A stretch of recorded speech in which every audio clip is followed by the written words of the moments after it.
Are the luckiest show in the country at this time every week because we are joined by the legend, Coach Kim Mulkey. Today, joining us fresh off a hyper impressive 30-point win, 101-71, a 31-6 third quarter that sees your LSU Tigers once again heading to the Sweet 16. Coach Mulkey, what's going on? Thank you for joining us. I know it's crazy right now. How are we feeling? We feel great. I'm out walking the neighborhood. I'm listening to the birds sing. I'm looking at the beautiful sky. I'm pumping myself up for a 4-hour flight to Spokane, Washington today.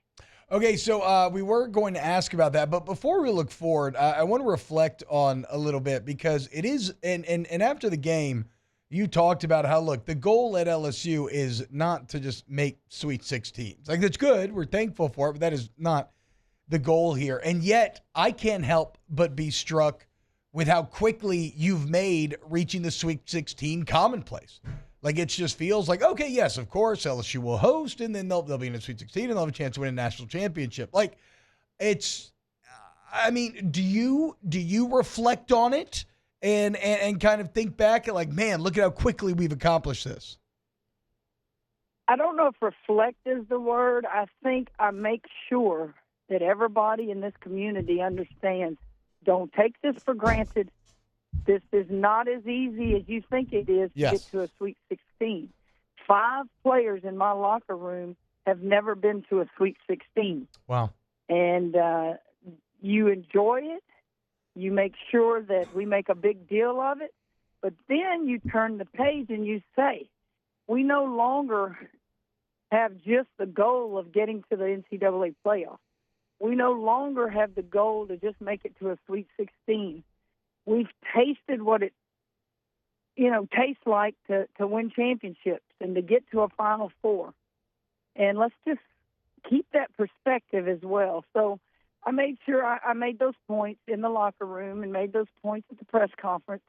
Thought the crowd was great and loud once again. It was a hard start for a lot of people because they had to come from work. And by the time they got off work and got there, it was a full house, and it was loud as usual. Yeah, and I know that Florida State kind of saying they were not going to be intimidated by the PMAC, but, well, I mean, I think the PMAC spoke for itself. But, Coach, I want to ask you about the rhythm of the game last night, where your best players have foul trouble early on. You have to turn to some of your bench for nearly the entirety of the first half, and they do an excellent job of giving you a 1-point lead going into halftime, which then snowballs into fresh legs in the second half, combined with some defensive adjustments, lead to an unbelievable 31-6 quarter. But what does it like? What can you carry forward from watching your team show some of that adaptability in last night's contest? I go back to my comments. In order for you to go deep into the playoffs and to win championships, you better have everybody on the same page at the same time. And we did these last 2 games. Our bench they've just been so significant the last 2 games. If you look at the stat sheet, Flage and Michaela only played 20 minutes or so, and that's because of the foul trouble. And I was very pleased going into half that we were up 1, and they didn't just blow us out with all their starters playing in that first half. And so that third quarter, it was almost like Michaela and Shy and Flage. Heck yeah, they were fresh. They were ready to go, and we just did a few adjustments defensively. And I thought those were great adjustments. And then everybody scored the ball. Everybody shared the ball. We broke a record. You had like 29 assists in an NCAA playoff game. You had 2 post players that almost had triple doubles. And there's so many records that were broken last night on the floor. And there's an old saying, it's amazing what can be accomplished when no one cares who receives the credit. And when you have that mindset, you're going to have games like that. Coach, it looked like they took this as a challenge. You're facing the nation's leading scorer. You're watching Selection Sunday, and everybody's saying, hey, Florida State, really good basketball team. Look at their draw. I don't hate where they're at. Really pumping Florida State up because they're a good basketball team, and they got a great player.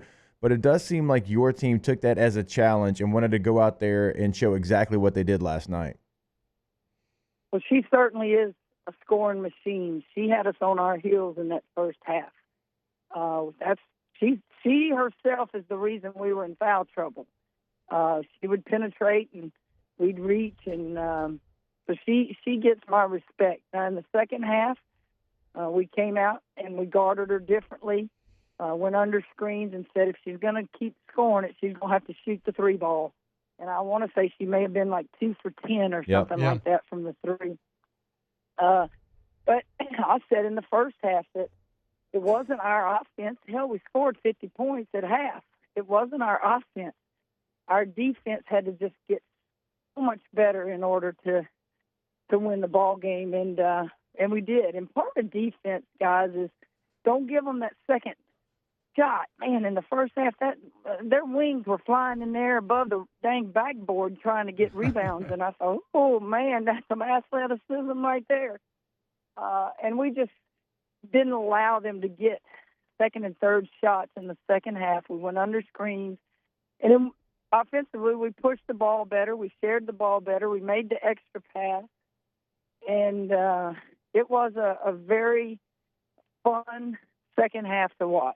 Yeah, I mean, again, 31-6. Never seen anything like that before. And by the end of the game, the defense holding Florida State to just 35% from the field. Again, they have 12 assists, while y'all shoot 56% from the field with 29 assists. So you can just very clearly see the defensive impact there. I want to ask real quick, and then we'll move on to looking forward, but I want to ask real quick about the adjustment made on Latson, where instead of trying to fight through the screen, just go underneath them, give her a little room to shoot. Who makes that adjustment? Is that Simone? Is that Bob? Is that you? Is that just pulling from years and years of coaching? How did that change? A small change that ended up making a big difference. Well, Bob Starkey, Kaylin Rice, those guys watch hours and hours of film, and they come to me with a game plan. They come to me before, practices, preparing for the game. Here's who we think needs to guard them. Here's how we think we need to guard. Here's what we need to do. And then I ultimately make the final decision. Then at halftime, we couldn't stop dribble penetration from Latson. And so we go into the coach's locker room and we talk about, do we need to switch players on her? Do we need to trap her? What do we need to do to get the ball out of her hands? And we just made it simple. We said, go under the screen and make her shoot the three ball. Get on her right hand. Don't let her have any right hand drive. Just like that. And it worked. That's crazy. It worked. So you talk about things, and then you go into the locker room and you tell them things that we're doing good, things we're doing bad, and this is what we're going to do defensively and change the script a little bit. But you already have worked on that in practice the 3 or 4 days you were preparing for them. If this doesn't work, all right, now you're going to go guard her. If this doesn't work, you're not throwing things at them that we have not already gone over in the previous practices.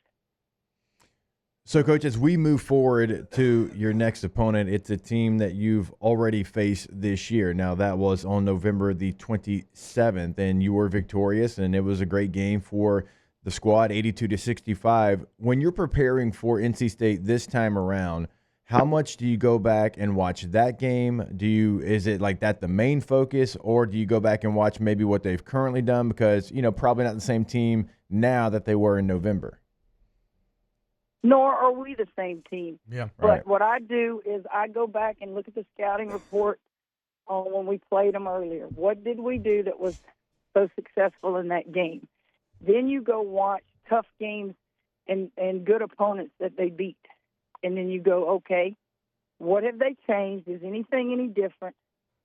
And go from there. I can tell you NC State is guard dominant. They'll play 4 guards. Their post game, when we played them, and probably, you're not going to all of a sudden invent 6'5" post players. They don't have the post game that they had last year when they were in the Final Four. And I feel very confident that we do. I feel very confident that our post game is playing its best basketball. But those 4 guards, You better be able to move your feet. You better be able to defend because there's some kind of athletic and great basketball players.